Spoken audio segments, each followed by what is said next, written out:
श्री गणेशाय नमः। श्री सरस्वत्यै नमः। श्री गुरुचरण कमलेभ्यो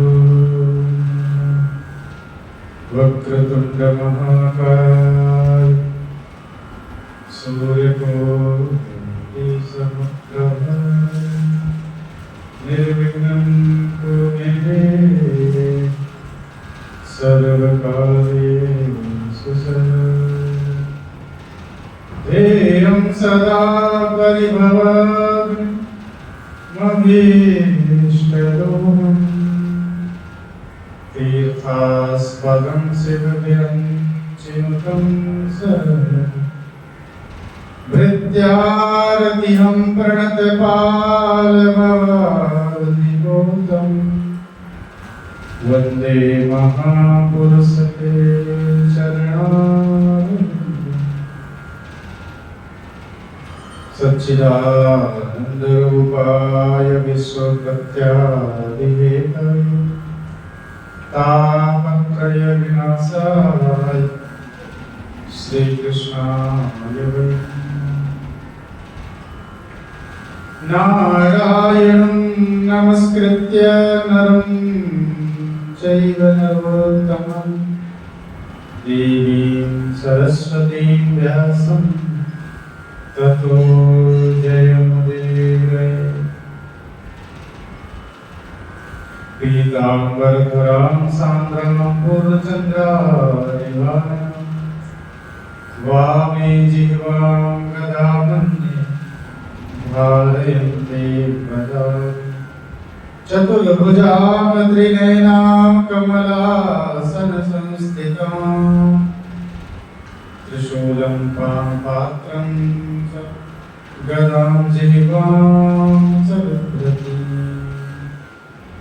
बिभ्रष्टां कण्ठीं च समपेन पयोधरां पीताम्बरां मदार्धूनां ध्यायेत् ब्रह्मास्त्रदेवतां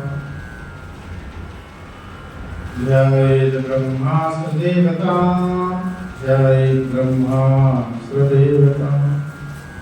यं ब्रह्मा वरुणेन्द्ररुद्रमरुतं स्तुन्वन्ति विद्यैस्तवैः वेदैः साङ्गपदक्रमोपनिषदैः गायन्ति यं साङ्गम् ध्यानावस्थिततद्गतेन मनसा पश्यन्ति यं योगिनो यस्यान्तं न विदुषुरासुरगणा देवाय तस्मै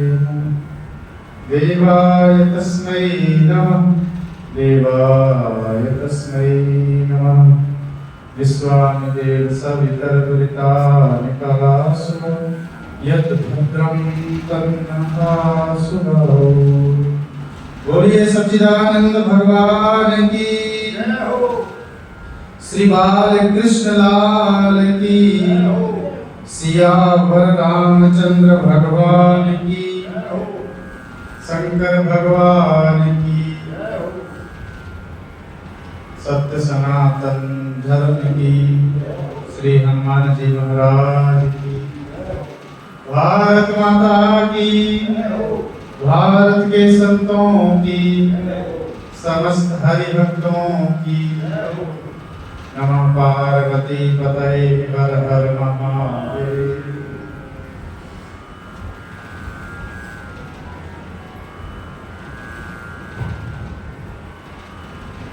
अर्चनी वंदनी प्रातः स्मरणी अनंत कोटि ब्रह्मांड सच्चिदानंद घन स्वरूप श्री बालकृष्ण उनके ही अनुग्रह पुत्र है समस्त संत वृंद भक्त वृंद मातृशक्ति समस्त आचार्य वृंद, मुख्य आचार्य जी, श्री सनातन धर्म सभा के सभी पदाधिकारी गण, सदस्य, भक्त, मातृ, आप सभी के हृदय में विराजमान परम पिता परमात्मा को नमन करते हुए, आनंद का फल है मानवीय जीवन की महनीय अवस्था यही है कि हम भगवान का स्मरण कर सकें।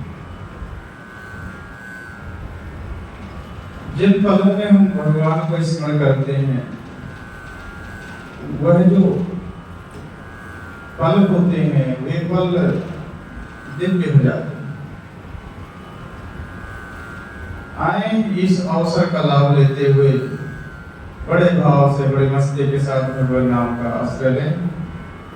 हे गोपाल राधा कृष्ण गोविंद गोविंद, हे गोपाल राधा कृष्ण गोविंद गोविंद, हे गोपाल राधा कृष्ण गोविंद गोविंद, हे गोपाल राधा कृष्ण गोविंद गोविंद, कृष्ण गोविंद गोविंद कृष्ण गोविंद गोविंद, कृष्ण गोविंद गोविंद कृष्ण गोविंद गोविंद, कृष्ण गोविंद गोविंद कृष्ण गोविंद गोविंद, कृष्ण गोविंद गोविंद कृष्ण गोविंद गोविंद, हे गोपाल राधा कृष्ण गोविंद गोविंद, हे गोपाल राधा कृष्ण गोविंद गोविंद, हे गोपाल राधा कृष्ण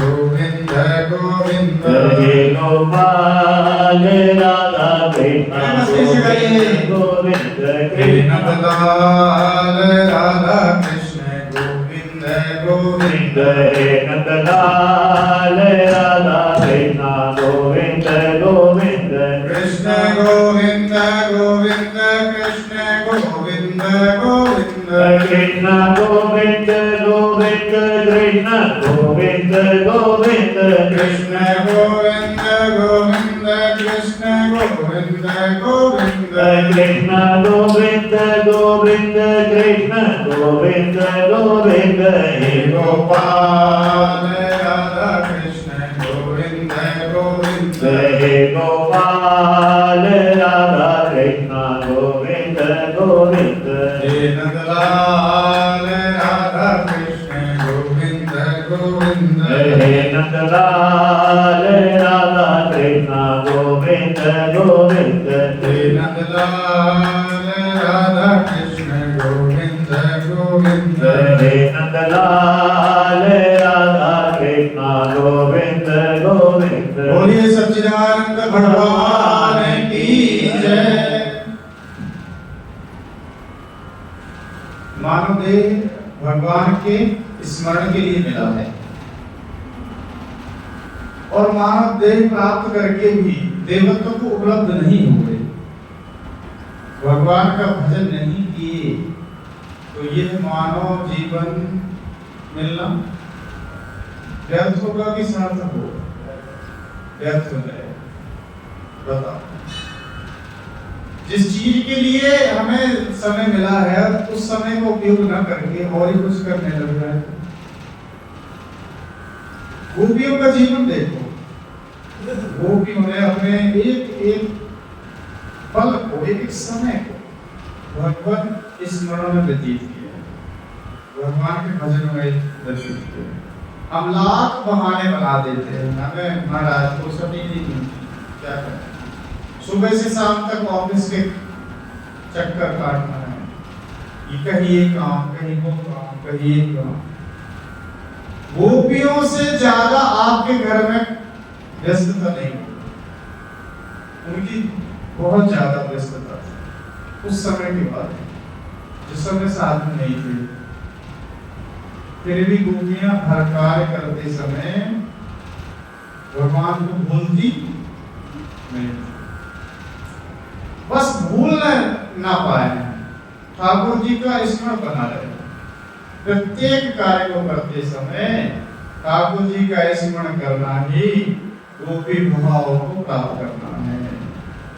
बार बार आपको एक बात बतलाई जाती है कि भगवान का भजन कर लो, भगवान का भजन कर लो, भगवान का स्मरण कर लो। भगवान के भजन में कोई रुकावट हो ही नहीं सकती। यदि कोई करना चाहे भगवान का भजन तो कोई रुकावट आ ही नहीं सकती। दुकान में बैठे हो तो भगवान का भजन कर सकते हो, भोजन पका रहे हो तो भगवान का स्मरण कर सकते हो, भोजन यदि आप स्वीकार कर रहे हो तब भी भगवान का स्मरण कर सकते हो। ठाकुर जी को भोग लगा रहे हो तब भी ठाकुर जी का स्मरण कर सकते हो। दूसरों से व्यवहार कर रहे हो तो भी ठाकुर जी का स्मरण कर सकते हो। रुकावट है कब? बताओ। रुकावट हमारे अंदर ही है। हम ही सबसे बड़ी रुकावट है। संसार में और कोई दूसरी रुकावट नहीं है, ध्यान रखना। सबसे बड़ा यदि कोई शत्रु है ना तो वो कोई दूसरा व्यक्ति है। मानव का सबसे बड़ा यदि कोई शत्रु है तो वह स्वयं हम ही।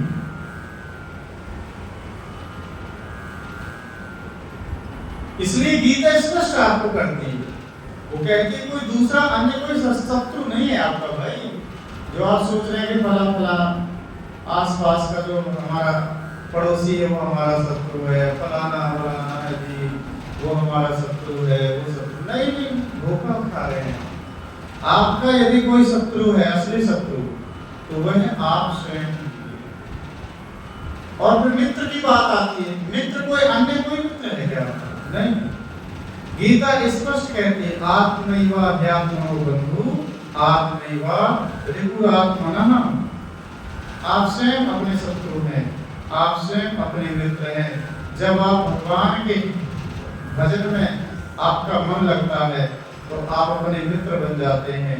जब आप भगवान का भजन करना छोड़ देते हैं और ही कुछ करने लग जाते हैं, ना करने योग्य कार्यों को करने लग जाते हैं जिससे आपका अहित होता है, जिससे आपका पतन होता है, तो आप अपने मित्र ना बन करके आप अपने शत्रु बन जाते हैं। इस बात को आप समझ लें। जैसे ही यह बात हमारे समझ में आ जाए कि हम ही आप अपने मित्र हैं और हम ही अपने शत्रु, तो फिर ये जो राग है, द्वेष है, ये राग द्वेष जीवन से विदा हो जाएगा, जीवन में रूस नहीं रहता, जीवन में फिर आनंद आ जाता है। फिर हम दोष देते हैं ना, जो कि जितने रुकावटें हमारे जीवन में आई ये फलाने व्यक्ति ने रोक दिया, इसलिए नहीं। कोई पूछे कि आप तो भगवान का भजन नहीं कर पाते, बात क्या है? अरे हमारा मालिक है बहुत खराब, उसके चक्कर में हम भजन नहीं कर पाते। यही तो बहाने बाजी होती है। हम आगे इसलिए नहीं बढ़ पाए, फला फला आदमी ने रुकावट डाल। हम अपना दोष, हम अपनी न्यूनताएं दूसरे पर लादते हैं और दूसरे पर लाद करके छुटकारा पा जाते हैं। श्रीमद् भगवद गीता, श्रीमद् भागवत महापुराण आपको ही बतलाता है कि आप स्वयं अपने मित्र हैं, आप स्वयं आप अपने शत्रु हैं। आत्मैव ह्यात्मनो बंधु आत्मैव रिपुरात्मनः। जब आप भगवान के भजन में लग जाते हैं तो आप अपने मित्र बन जाते हैं, और जब आप भगवान के भजन से वंचित होकर के कुछ और करने लग जाते हैं तो आप अपने शत्रु बन जाते हैं। गोपियां ये कहती हैं, गोपियों के जीवन से यह संदेश है कि प्रत्येक अवस्था में, प्रत्येक कार्य को करते हुए आप भगवान का भजन कर सकते हैं। गोपी इंद्रियैहि श्री कृष्ण रसं पिबन्ति सर्वोपि। जो प्रत्येक इंद्रिय से श्री कृष्ण रस का स्वादन करती है, ऐसी जो वृत्ति है, ऐसा जो जीव है, उसी का नाम है गोपी। गोपी किसी व्यक्ति का नाम नहीं, गोपी तो हमारी वृत्तियां हैं। हमारी वृत्तियां जब भगवान में लग जाती हैं, ठाकुर जी में लग जाती हैं, तो हमारी वृत्तियां ही गोपी भाव को उपलब्ध हो जाते हैं। भाव बदल लो, अपनी भावनाओं को शुद्ध कर लो, अपनी भावनाओं को ठाकुर जी में लगा लो, तो आपका कल्याण हो जाएगा। समझ में बात आ रही? मैं तो खेल है, वह खेल है भावना, वह खेल है भाव। जैसे आपने भाव बदला सब कुछ ठीक हो, जैसे आपने भाव को ठीक कर लिया संसार ठीक हो गए, और जैसे ही आपने भाव बदला वस्तु वही है, व्यक्ति वही है, केवल भाव बदलते ही सब कुछ बदल जाता है। एक व्यक्ति अंदर आया, एक व्यक्ति द्वार से अंदर आया, बहुत सारे व्यक्ति बैठे हैं, एक व्यक्ति उस व्यक्ति को जैसे ही देखा, उसको देखते ही उसका जो मन है ना रोष से भर गया, देखते ही कुछ नहीं किया, उस व्यक्ति को देखते ही उसके मन में शत्रुता जागृत हो गई। दूसरा व्यक्ति उसी के पास में बैठा है, उस व्यक्ति ने जब उसी व्यक्ति को देखा तो उसके मन में प्रेम का भाव प्रकट हो गया। समझ में बात है? एक ही व्यक्ति है, एक ही व्यक्ति आ रहा है, और आते ही दो चार व्यक्ति बैठे हुए हैं, और उन बैठे हुए व्यक्तियों में अलग अलग भाव उत्पन्न हो जाता है। देखो वहां पर व्यक्ति भी एक है, परिस्थितियां भी एक हैं, परंतु अनेक व्यक्तियों के मन का जो भाव है वह भाव अलग अलग होने से हमारा जितनी भी व्यवहार है वो व्यवहार बदल जाते हैं। बैठ जाओ माता। जीवन में हमारे भाव की पूजा है,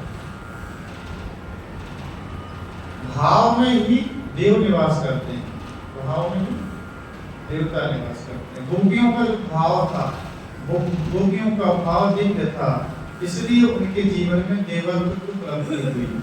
ध्यान से सुनिए, गोपियों के जीवन में भाव शुद्ध था, इसलिए उन्हें देवत्व की उपलब्धि हो गई।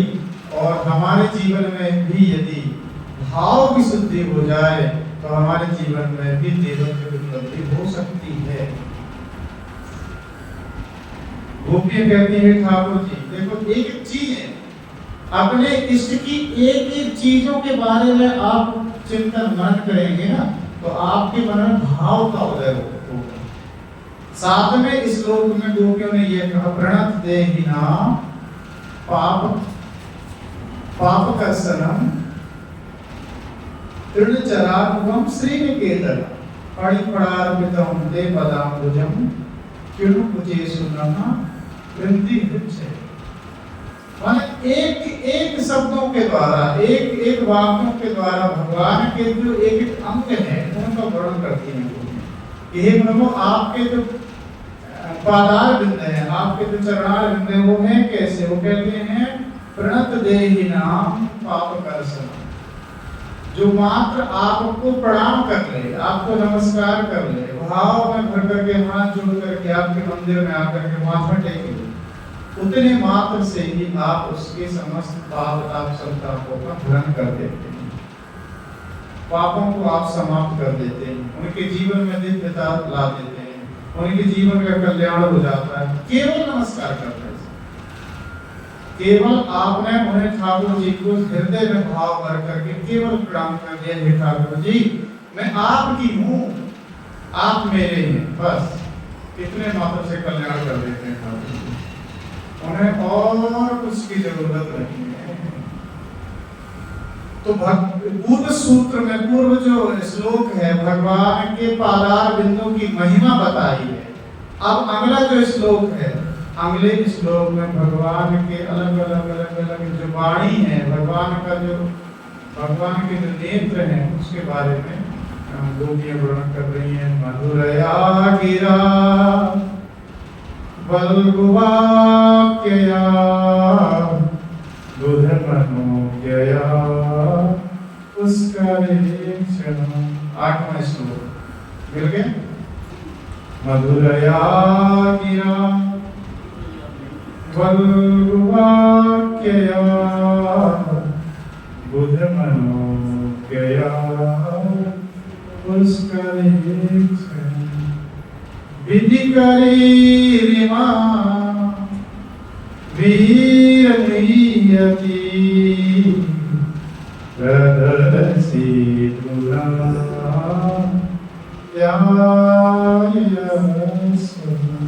मिल गया है आप सभी को? नहीं मिला?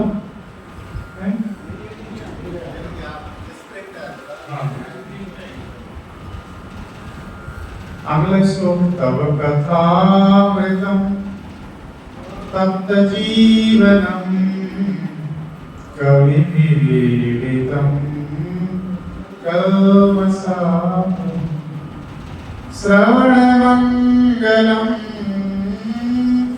श्रीमदाततं भुवि गृह्णन्ति ते भूरिदा जना भुवि गृह्णन्ति ते भूरिदा जना।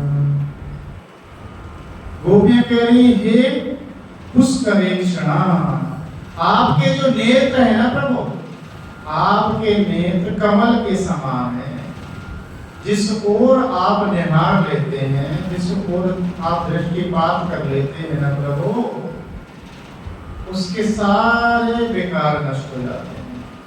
देखने मात्र से भगवान की चितवन इतनी मधुर है ना, मधुराधिपते अखिलम मधुरम नयनम मधुरम। भगवान के जो नेत्र हैं इतने मधुर हैं, इतने मधुर हैं कि भगवान किसी को एक बार देख ले, एक बार निहार ले ठाकुर जी, निहार में मात्र से उसके जन्म जन्मांतर के पाप ताप संताप समाप्त हो जाते हैं। फिर वह संसार के नहीं रह जाते, फिर ठाकुर जी के पीछे पीछे पीछे पीछे घूमने लग जाते हैं। ऐसे हैं ठाकुर जी के हमारे में।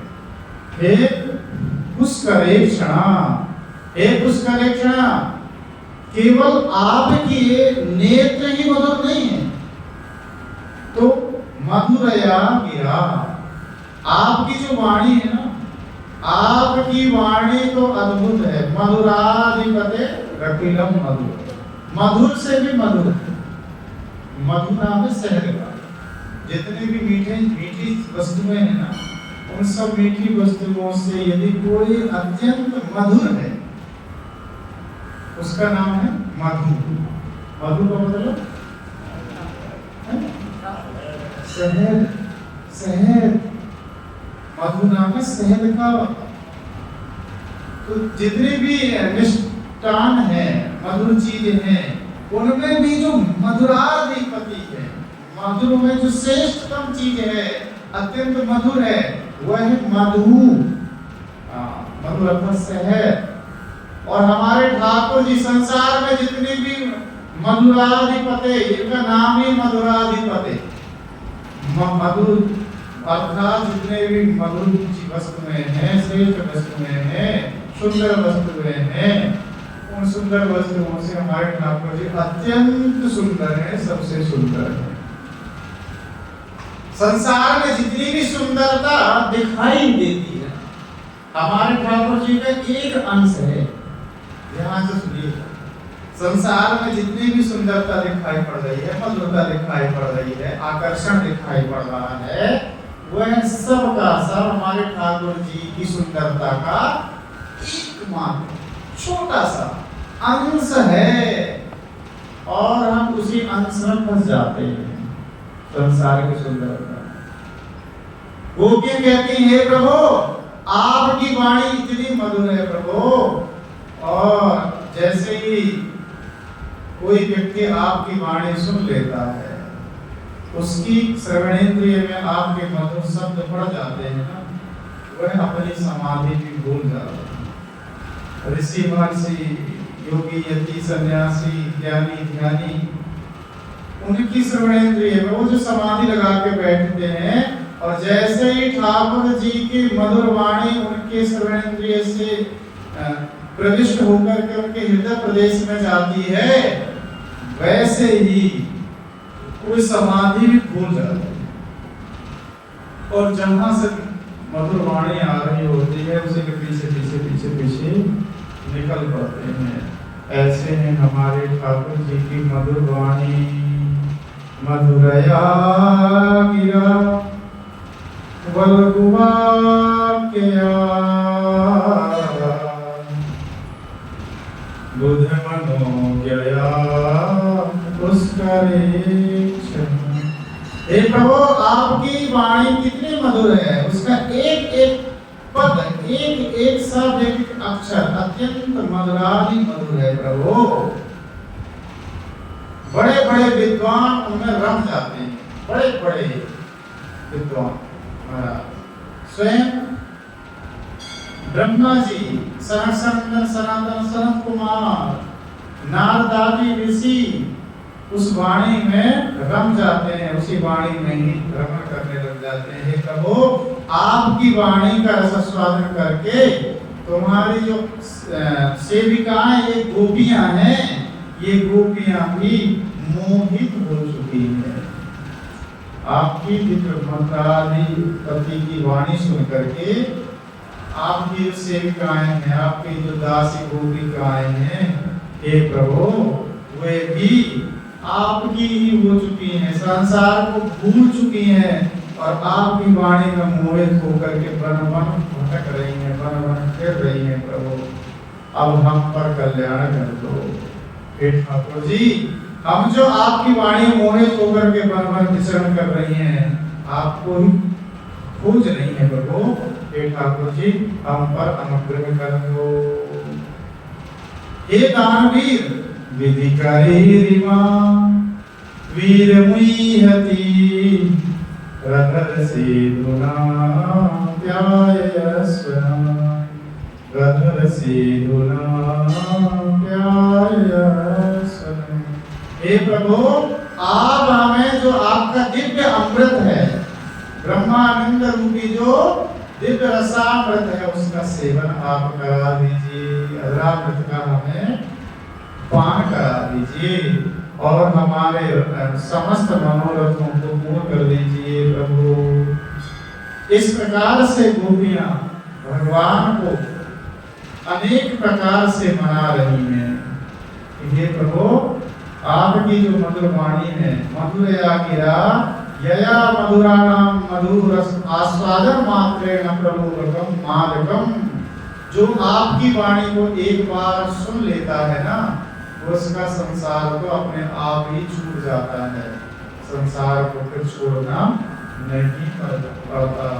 इसलिए हे वीर, इस हमारे प्राणों का संचालन करने वाले ठाकुर जी, हे धी प्रेरक, बुद्धि के आप ही प्रेरक हैं, मन को आप ही चलाने वाले हैं, हमारे प्राणों को भी प्रभु आप ही चलाने वाले हैं। इसलिए हमें आप अधरामृत का पान कराएं। अधरामृत का बड़ा सुंदर अर्थ किया यहाँ पर। अधरे वेदस्य अंतिमे भागे उपनिषदि वर्तमाने न सीदुना ज्ञानमृतेन न अस्मान आप्यायस्व परिपालय इत्यर्थः। गोपियां कह रही है प्रभु, वेदस्य अंतिम भागे जो उपनिषद है, उसमें आपका वर्णन किया गया है, आपके दिव्य स्वरूप का जो वर्णन किया गया है। ऐसे उपनिषद रूपी जो दिव्य ज्ञान है, उस ज्ञानामृत के द्वारा हम लोग दिव्य अपने स्वरूप का अमृत का हमें पान करा दीजिए। आपका जो दिव्य स्वरूप है, जो अमृत है, उसका हमें पान करा दीजिए, ताकि हमारा जीवन सफल हो, हमारे जीवन में जो भटकाव है वो दूर हो जाए। तो आप हमें अपने स्वरूप का बोध करा दीजिए। इस प्रकार से गोपियां ठाकुर जी से बार बार विनय प्रार्थना कर रही हैं कि आप हमें अधरामृत का पान करा करके जीवन दान दे दो। आप्यायस्व संजीवयत्यर्था, माने संजीवन प्रदान कर। जीव को जब तक भगवान के स्वरूप का ज्ञान नहीं होगा, तब तक संसार में उसे शांति नहीं मिलती। गोपियां यही प्रार्थना कर रही हैं, हे ठाकुर जी आप हमें अपने स्वरूप का बोध करा दो, आप हमें अपने स्वरूप का ज्ञान करा दो। तव कथामृतम तप्त जीवनम कविवीडितम कल्मषावनम श्रवण मंगलम श्रीमदाततम गोपी गृह्णन्ति ते भूरिदा। 19 श्लोक है ना पूरे गोपी गीत में, 19 श्लोक है और 19 श्लोकों में आधा भाग करिए 8 दूनी 16, 8 के बाद 9वां मंत्र है, 9वां श्लोक है। तो सबसे महत्वपूर्ण श्लोक लगता है मुझे। गोपियां कहती तब कथामृतम, हे प्रभु आपकी जो एक कथा है ना, आपकी एक कथा यह क्या है? अमृत है। हमारी माता जी कहती हैं अमृत, गोपियां भी ये कह रही हैं आपकी ये जो कथा है ये है कैसी? ये कहती हैं गोपियां कि आपकी कथा अमृत है। किसी ने पूछा अमृत का अर्थ भी पता है? अमृत तो बोल दिए कि ये जो कथा है प्रभु आपकी अमृत है, तो अमृत का अर्थ पता है? अमृत का अर्थ होता क्या है? ज्ञानप्रतम अमृतम, माने जो मरता नहीं, जिसका सेवन करने से व्यक्ति मरता नहीं, उसका नाम क्या है? अमृत। जो हमें अमृत प्रदान कर दे, जो हमें मरने से बचा दे, उसका नाम क्या है? उसका नाम है अमृत। तो क्या ये कथा भी अमृत है? आपने इस कथा को अमृत का नाम दिया, तो क्या कथा का सेवन करने से, कथा का पान करने से मृत्यु नहीं होती क्या? मृत्यु नहीं होती है। तो हमारे महापुरुष कहते हैं अरे भाई जो एक बार कथा का सेवन कर लेता है ना, उसके जन्मों जन्मांतर के जो पाप है, ताप है, उनकी तो मृत्यु हो जाती है, परंतु वह हमेशा हमेशा के लिए भगवान से जुड़ करके अमृत को प्राप्त हो जाता है। भगवान की जो कथा है, भगवान की कथा अमृत प्रदान करती है। अमृत का मतलब है आपका संबंध अमर से हो जाएगा। जो अमृत है, अमृत से आपका अटैचमेंट हो जाएगा, है ना। हमारे ठाकुर जी का जो स्वरूप है, स्वभाव है, वो है कैसा? हमारे ठाकुर जी का स्वभाव है अमृत, अमृत। तो यदि हमारा संबंध ठाकुर जी से हो जाएगा तो हम भी अमर हो जाएंगे। जिसकी जैसी संगत करोगे वैसा रंग आप में आने लग जाएगा। आता है कि नहीं रंग? डॉक्टर के साथ रहोगे धीरे धीरे करके, आप देखते हैं दवाइयां बेचने वाले दुकान खोल करके बैठे रहते हैं और उनके पास आता है कोई, हमें किस चीज की दवाई दे दो, तुरंत फट से, डॉक्टर से नहीं पूछते, स्वयं अपना निकाल करके आपको दे देते। जैसी संगत होगी वैसा ही आपका जीवन में गुण आने लग जाएगा। अमृत की यदि आप चर्चा करेंगे, अमृत को सुनेंगे, अमृत का संसर्ग करेंगे, तो आपके जीवन में भी अमृत बढ़ जाएगा। गोपियां कहती हैं तव कथामृतम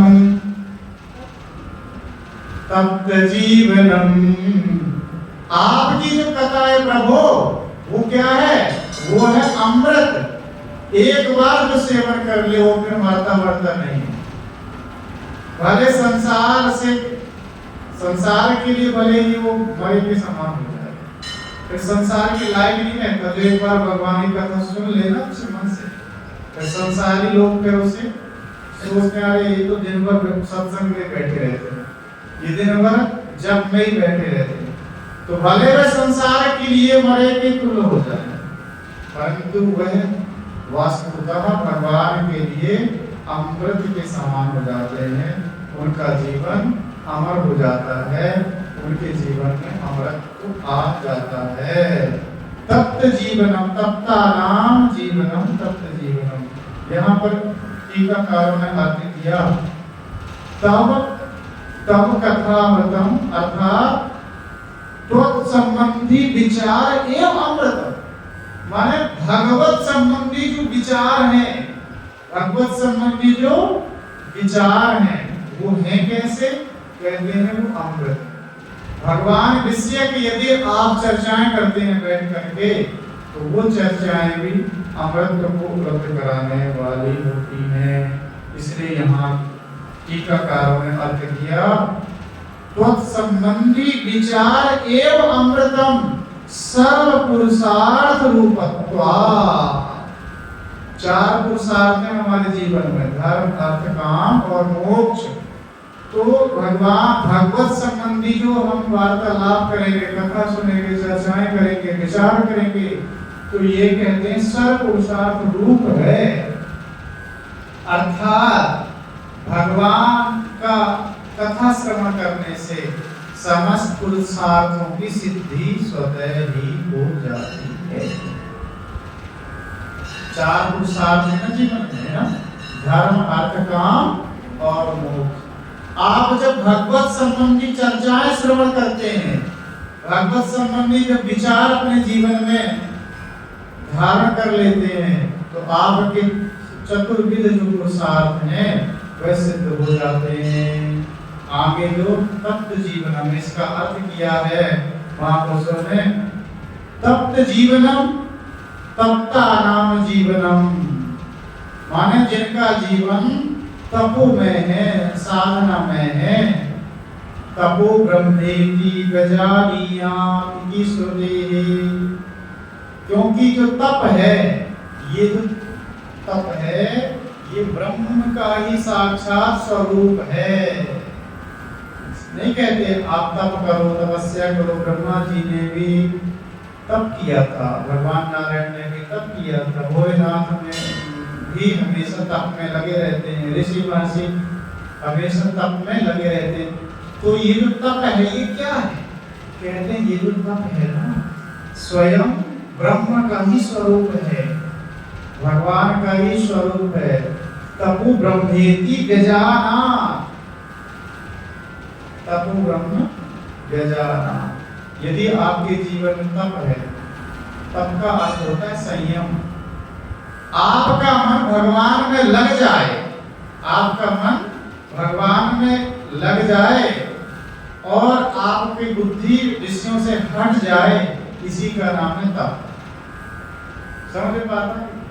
आपकी जो आसक्ति है, आपका जो चित्त है, ये आपका चित्त विषयों से हट करके भगवान में लग जाना, इसी का नाम क्या है, इसी का नाम है तप।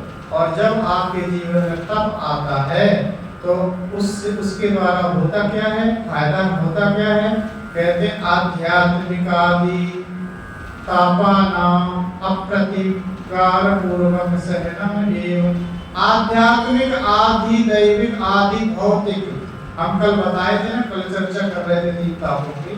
तो आध्यात्मिक आदि दैविक आदि भौतिक जो तीन प्रकार के जो ताप हैं, वे ताप जीवन में आएंगे तो सही, परंतु वो आएंगे फिर भी आप उन संतापों से व्यथित नहीं होंगे, उन तापों को सहजता से पार कर जाएंगे।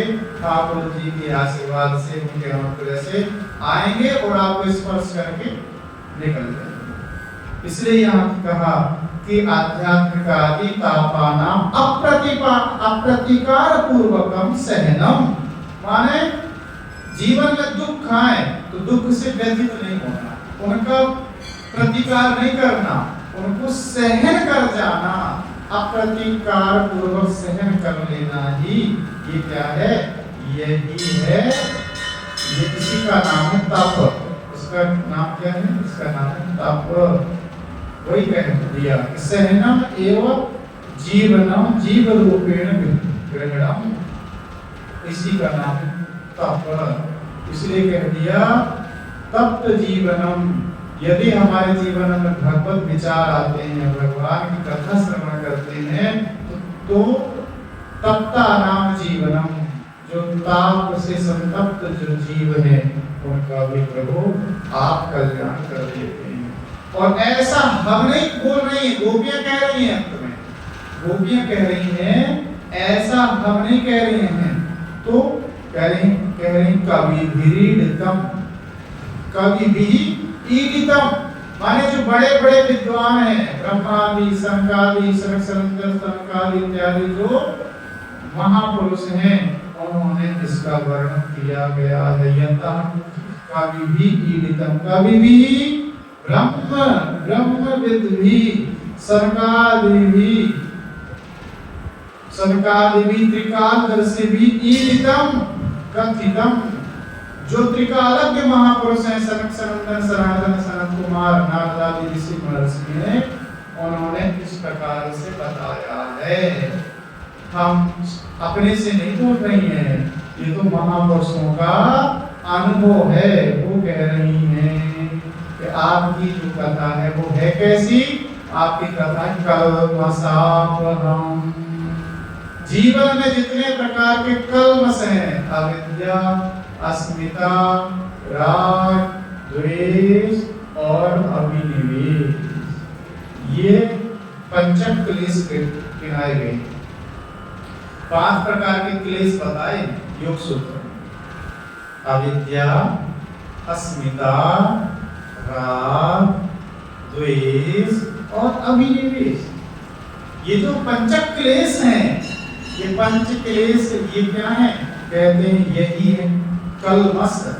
जीवन में जो भगवत स्मरण आएगा, भगवान की जो कथा आएगी, तो वो जो कथा है वो आपके जीवन से अनेक प्रकार के जो कल्मष हैं, अनेक प्रकार के जो क्लेश हैं, उन क्लेशों को दूर कर देगी। इसलिए कह दिया कल्मषापहम।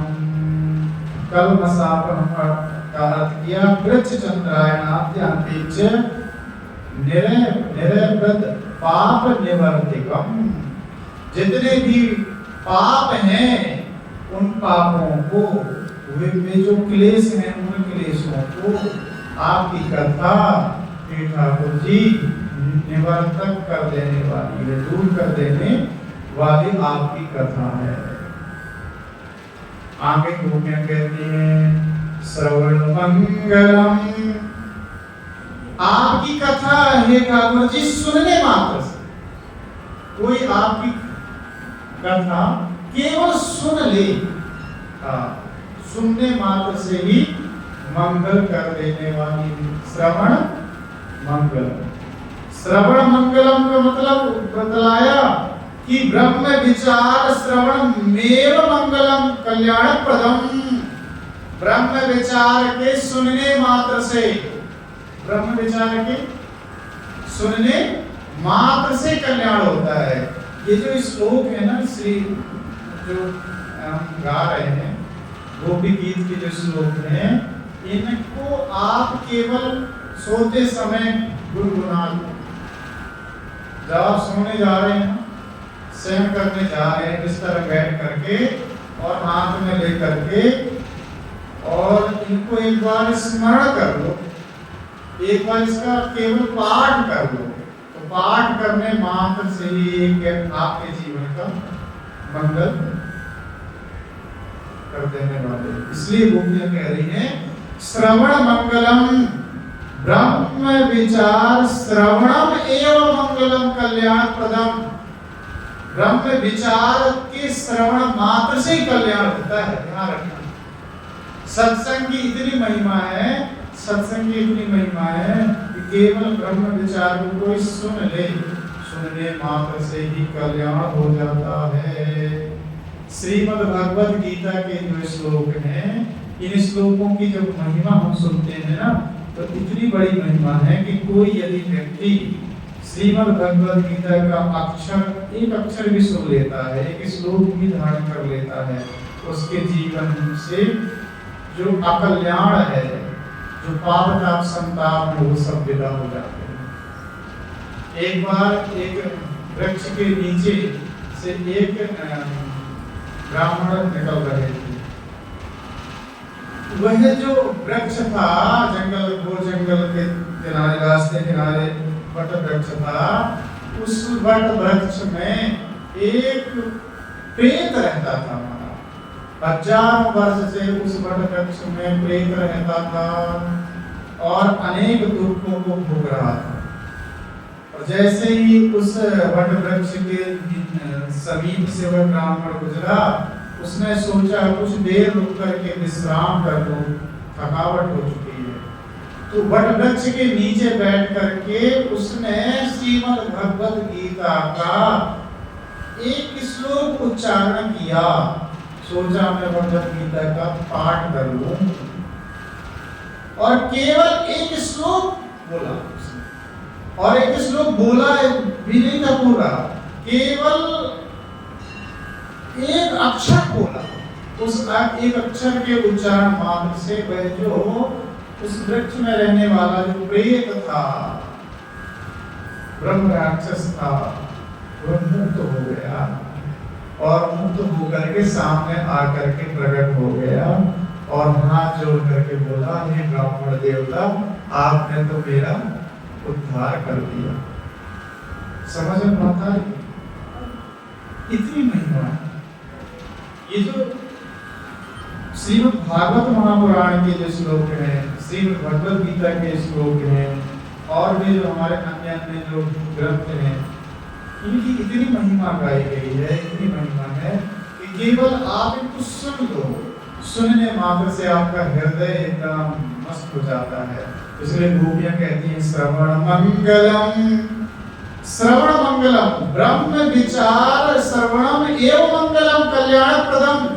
ब्रह्म विचार के सुनने मात्र से ही आपका कल्याण हो जाता है। भगवान की कथा सुनने मात्र से आपका कल्याण हो जाता है, कल्याण को देने वाली हो जाती है। कल्याण प्रदम श्रीमदाततम, श्रीमद आततम, आततम का मतलब कह दिया ब्रह्म ज्ञानम एव सर्व संपत्ति तेन आततम व्याप्तम। श्रीमद आततम, श्री का मतलब क्या होता है बताइए? लक्ष्मी। ये तो याद रहता है सबको, और कुछ भूल जाए श्री शब्द का अर्थ ना भूले। बोलो राधे राधे। श्रीमद आगतम, श्री को यदि कुछ देने वाली है, लक्ष्मी जी को प्रदान करने वाली यदि है, तो भगवान की कथा ही है। समझ बात? स्पष्ट गोपियां कह रही हैं, हम नहीं कह रहे अपने मन से। ये मत सोचिएगा स्वामी जी बार बार वही प्रसंग लाते हैं। ये बार बार गोपियां ये कहती हैं, गोपियां कह रही हैं श्रीमदाततम, और यहाँ अर्थ किया ब्रह्म ज्ञानम एवं श्री संपत्ति। असली जो संपत्ति है, असली संपत्ति जिसे आप समझते हैं वो नहीं है। असली संपत्ति है क्या बताओ? है? असली संपत्ति है ब्रह्म ज्ञानम एवं परम संपदा, संपत्ति एव लगा दिया यहाँ पर। ब्रह्म ज्ञानम एवं परम संपत्ति तेरा आततम, उसकी प्राप्ति हो जाती है, वो जीवन में आ जाता है। ब्रह्म ज्ञान से आप यदि परिपूरित हो गए तो समझ लेना आपके जीवन में संपत्ति आ गई। याज्ञवल्क्य की कथा सुनी आपने? याज्ञवल्क्य की कथा उपनिषद में आती है, सुनी है आप सबने? याज्ञवल्क्य की दो पत्नियां थी, एक का नाम था कात्यायनी, दूसरे का नाम था मैत्रेयी। ठीक है? याज्ञवल्क्य जी महाराज बड़े विद्वान हुए।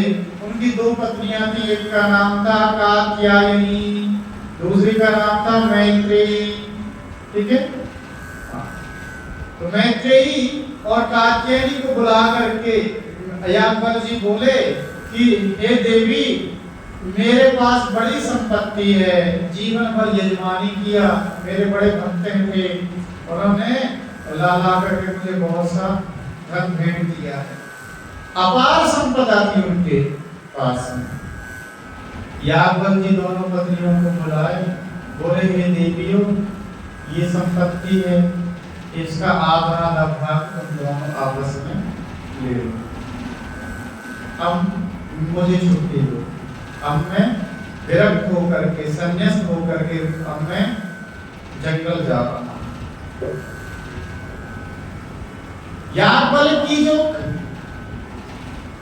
मैत्रेयी थी, मैत्रेयी पत्नी है, तो मैत्रेयी थी और कात्यायनी, तो जो कात्यायनी थी दूसरी पत्नी, छोटी पत्नी, उसने तो संपत्ति को प्राप्त करके खुश हो गई, बड़ी संपदा थी महाराज, संपत्ति किसी को खराब नहीं लगती, खुश हो गई। देखो स्वामी जी मुझे इतनी संपत्ति दे रहे हैं, मेरे से स्वामी प्रेम कर रहे हैं इसलिए दे रहे हैं, बड़ी खुश हो गई और बोले ठीक है प्रभु। परंतु जो मैत्रेयी थी, बड़ी पत्नी थी, उसने यह निवेदन किया, हे स्वामी, ये जो मुझे दे रहे हैं ये क्या है? याज्ञवल्क्य जी कहते हैं कि देवी तुम देख नहीं रही, ये संपत्ति है, जीवन भर इसी को इकट्ठा किया हूँ और मैं तुम्हें आज ये दे रहा हूँ। मैत्रेयी कहते हैं वो तो ठीक है, वो मैं मुझे भी पता चल रहा है, आप हमें दे रहे हैं, ये संपत्ति है, परंतु आप ये बेशकीमती संपत्ति को छोड़कर किसकी खोज में जा रहे हैं? यदि आप बेशकीमती संपत्ति को छोड़ करके, त्याग करके यदि जा रहे हैं, तो इसका मतलब सीधा सीधा यह है कि इससे भी मूल्यवान किसी वस्तु को प्राप्त करने के लिए आप जा रहे हैं। संसार का नियम है कि यदि कोई मूल्यवान वस्तु का परित्याग करता है, तो इसका मतलब ही यही है कि उससे अधिक मूल्यवान वस्तु उसे मिलने वाली होती है, इसलिए छोड़ रहा है। कोई यदि व्यक्ति मंत्री पद से इस्तीफा दे रहा है खुशी खुशी राजी राजी, तो इसका मतलब ये है वो उसे और भी ऊंची पोस्ट मिलने वाली है, होता है कि नहीं? कोई अपना सुंदर अपने द्वारा बनाया हुआ मकान यदि छोड़ रहा है, छोड़ करके वहां से जा रहा है, तो इसका सीधा सीधा मतलब है किसी अन्य जगह उससे भी मूल्यवान घर उसने बना लिया है, इसलिए इसको छोड़ करके अब जा।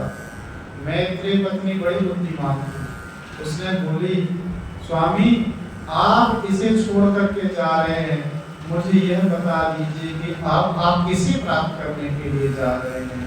याज्ञवल्क्य जी मुस्कुराते हुए बोले देवी, मैं जान गया हूँ, मैं इस बात को समझ गया हूँ कि वस्तुतः यह संपत्ति वास्तविक संपत्ति नहीं है, मैं वास्तविक संपत्ति की खोज में जा रहा हूँ। अब मैं जान गया ये वस्तुतः वास्तविक संपत्ति नहीं, ये संपत्ति तो छीन ली जाएगी, परंतु जिसकी खोज में मैं जा रहा हूँ ये देवी, उसे प्राप्त करने के लिए, उसे प्राप्त करने के बाद फिर कुछ प्राप्त करना शेष नहीं रह जाता। उस वही यदि एक बार हाथ लग जाए तो फिर सब कुछ प्राप्त हो जाता है, फिर कोई भी वस्तु अप्राप्त नहीं रह जाती। इसलिए मैं परम संपत्ति की खोज में संन्यास्त होकर के जा रहा हूँ। मैत्रेयी हाथ जोड़ करके अपने स्वामी के सामने खड़ी हो गई, हे स्वामी, मुझे यह तुच्छ संपत्ति नहीं चाहिए।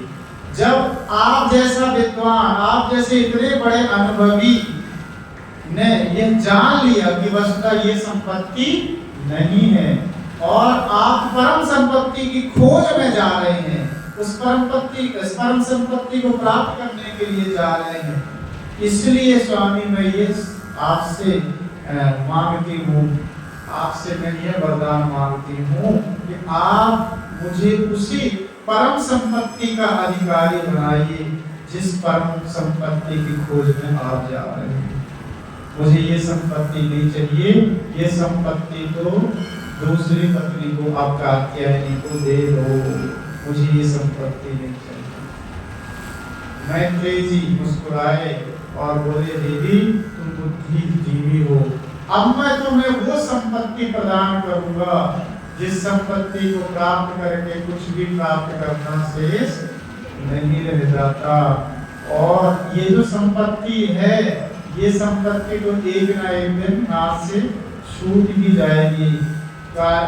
व्याकरण जी कहते हैं, संपत्ति वह नहीं है जो हमसे दूर हो जाती है, हमसे लोग दूर कर सकते हैं। संपत्ति तो वह होती है जिससे दूर जाने का कोई उपाय ही नहीं होता। लोग चाहें भी कि हमसे दूर कर दें, परंतु वो संपत्ति हमसे दूर नहीं हो सकती।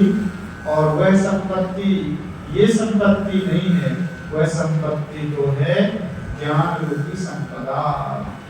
गोपियां कहती हैं श्रीमदाततम।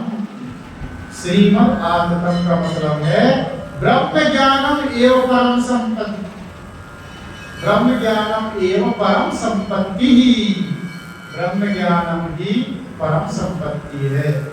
एक बार यदि ब्रह्म ज्ञान की प्राप्ति हो गई, आत्म विषय यदि बोध हो गया, महापुरुष कहते वही परम संपत्ति है।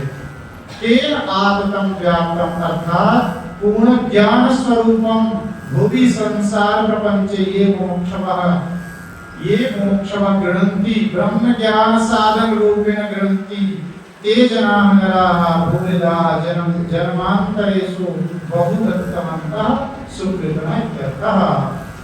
गोपियां कहती हैं, हे प्रभु, जो आपकी कथा का आश्रय ले लेते हैं वो श्री संपत्ति से परिपूर्ण हो जाते हैं। और क्या हो जाते हैं? भूमि गृह्णन्ति। भूमि कर कहते हैं संसार में, संसार में जितने भी बड़े से बड़े महाराज एक से एक बढ़कर के दानी हैं, एक से एक बढ़कर के संसार में दानी है, परंतु सबसे बड़ा दानी है कौन? सबसे बड़ा दानी तो वे हैं जो आपकी जो कथा है, आपकी जो कथा है, आपके विचार हैं, उनका जो दान करते हैं। सबसे बड़े दानी वही हैं जो आपकी कथाओं का प्रचार प्रसार करते हैं। समझ में बात आ रही है? भूमि गणन कीजिए, भूरिदा जना। भूरिदा का मतलब होता है भूरि ददाति की भूरिदा, भूरि ददाति इति भूरिदा, सबसे अधिक दान देने वाले और कोई नहीं, सबसे अधिक दान देने वाले तो वही हैं जो आपकी कथाओं का दान देते हैं। संसार को सुकृति जन है, जो मुमुक्षु जन है, जो संसार से मुक्त होने की इच्छा रखते हैं, ऐसे लोगों का जो कल्याण करते हैं वही वस्तुतः भूरि दान है। वही संसार सागर से मुक्त हो जाते हैं, वही आनंद को उपलब्ध होते हैं। उनके जीवन में ही श्रीमदाततम, श्री रूपी परम संपत्ति उसके जीवन में आ जाती है और उसका कल्याण हो जाता है। इसलिए हे प्रभु, आप भी हम पर अनुग्रह बरसा करके हमारे मनोरथों को सिद्ध कर दीजिए। जयतिकेदिकं जन्मना प्रजः श्रयन्द्रिरा सस्वदर्भिः। सब बोलिए, दैत्यस्यता दिक्षुता विकास त्वयितास्यवा त्वां विचिन्वते सरदुदासये साधुजात सरसिजोदरा से मुषादिशा सुरतनाथ ते शुल्कदासिका वरद निघ्नको लेन किंपदः निसजलाप्ययात् व्याघ्राक्षसा वर्षमारुता वैद्युता नला विस्मयात्मजात् विश्वतो भया ऋषभते वयं रक्षिताः न खलु गोपिका नंदनो भवान् अखिललीला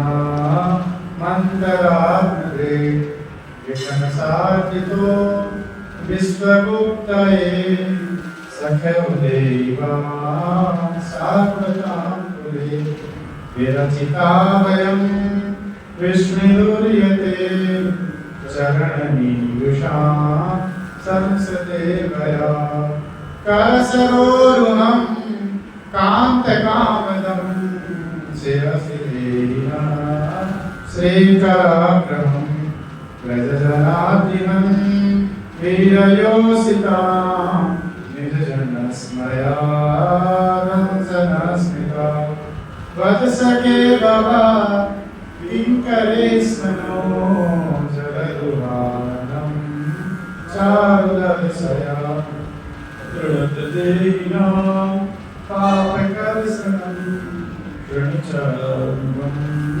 श्रीनिकेतनं हरिपरार्पितं ते पदाम्बुजं कृणुभुजे सुनाकृत्यरेक्षयं मधुरया गिरा स्ववाक्यया बुधमनोज्ञया पुष्करेक्षणा